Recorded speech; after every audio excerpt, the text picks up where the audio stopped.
Dalam 2 bulan terakhir, harga telur ayam ras di pasar kota Palembang terus mengalami fluktuasi. Kondisi tersebut dikeluhkan pedagang karena perlahan menurunkan jumlah penjualan. Salah satu pedagang telur di pasar Skip Palembang, Saprudin, mengatakan, saat ini harga telur ayam ras terus mengalami fluktuasi. Per hari ini saja harga telur dari agen dibanderol Rp21.500 per kilogram, setelah mengalami penurunan sekitar Rp1.000 kemarin. Untuk saat ini harga jual telur di pasar di kisaran angka Rp23.000 per kilogramnya. Namun untuk harga telur besok belum dapat diprediksi. 500. Nah, kemarin naik turun lagi 1.000. Turun lagi 1.000. Jadi 20.500 modal di agen kan. Per hari ini ya Pak ya? Iya, kalau hari ini turun.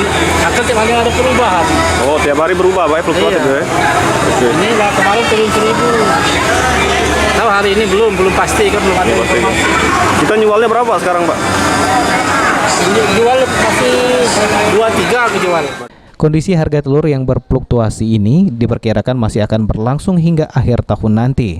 Dengan fluktuasi yang terjadi pada harga telur ayam ras, membuat para pedagang kini mengalami penurunan omset hingga 10% karena para pembeli yang ragu untuk membeli telur. Sandi Pratama, PAL TV.